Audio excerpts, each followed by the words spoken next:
어제장 이슈가 있었던 업종 살펴보는 기업 이슈 시간입니다. 어제 우리 시장은 미증시 휴장으로 관망세를 보였지만 주춤했던 업종들이 이슈 타고 오르는 모습을 연출했습니다. 어떤 소식들이 나왔는지 확인해 보겠습니다.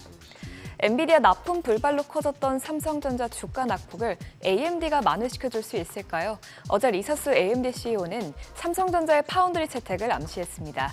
리사수 CEO는 최근 한 포럼에서 3나노미터 GAA 공정을 통한 차세대 칩 양산 계획을 공개했습니다. GAA 공정은 누설되는 전류를 줄여 칩의 전력 효율성을 높이는 기술인데요. 3나노미터 공정의 GAA 방식을 채택한 업체는 삼성전자가 유일합니다. 이에 따라 업계에서는 AMD가 삼성전자와의 3나노미터 파운드리 협업을 사실상 공식화했다고 평가했습니다. 현재 삼성전자는 파운드리 분야에서 대형 고객사를 확보하지 못한 상황인데요. 이번에 AMD와 협업하게 된다면 향후 파운드리 부문의 흑자 전환이 더욱 빨라질 수 있다는 관측이 나오고 있습니다. 이 같은 소식에 삼성전자를 포함해 반도체 관련주도 뛰어올랐는데요. 솔브레인이 11.35% 올랐고 또 파운드리와 밀접하게 연관된 디자인 하우스 관련주인 가온칩스가 10.96% 상승했습니다.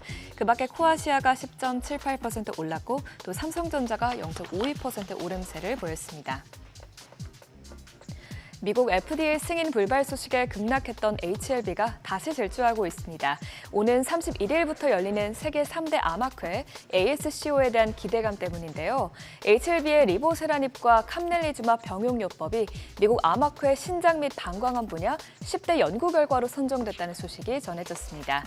HLB는 공개한 초록을 통해 리보세라닙 병용 약물에 대한 부신 피질암 임상실험 결과, 기존 치료제의 생존율을 현저히 뛰어넘는 결과를 보여줬죠. 이외에도 유한양행, ABL 바이오 등 국내 제약 바이오사들의 핵심 파이프라인 연구 결과가 이번 암학회에서 대거 공개될 텐데요.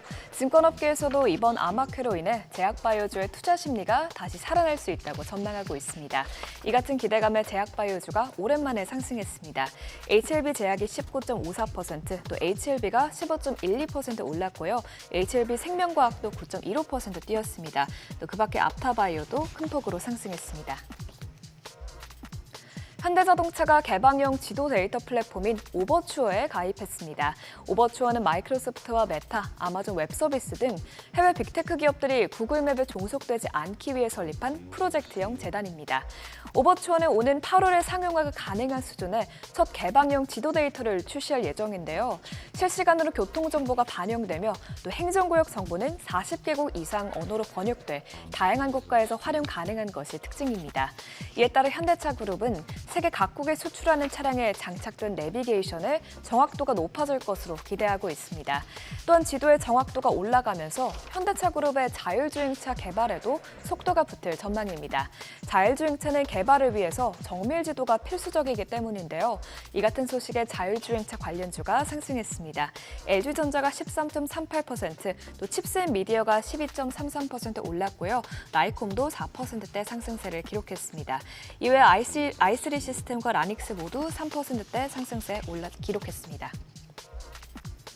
화장품주에도 호재가 끊이지 않고 있습니다. 먼저 올리브영 소식인데요. 올리브영은 외국인 매출이 가파르게 증가하면서 일본을 시작으로 해외 진출에 속도를 낼 것으로 보입니다. 실제로 올리브영의 오프라인 매출 중 한국에 방문한 외국인 구매 매출이 1,200원을 기록해 전년 대비 4배 증가했죠. 이에 따라 올리브영은 이미 5월 중순에 일본 법인을 설립하면서 일본을 글로벌 진출을 위한 핵심 전략 국가로 선정할 것이라고 밝혔고요. 또 향후 올리브영은 미국과 중국 사업도 본격화할 것으로 보입니다. 또 이와 관련해서 한한령 해제 기대감이 화장품주에도 긍정적으로 작용하고 있죠. 앞으로 한한령 해제로 중국인들의 지갑이 다시 열리게 되면 추가 실적 성장이 예상되기 때문인데요. 이런 기대감에 화장품 관련주들이 큰 폭으로 뛰었습니다. 어제 삐아는 일부 자사 제품이 올리브영에 공식 입점된다는 소식에 상한가까지 뛰었고요. 또 오가닉티 코스메틱도 상한가까지 직행했습니다. 그 밖에 비엘팜텍 또 VT 모두 9%대 상승세를 기록했습니다. 지금까지 어제장 이슈 살펴봤습니다.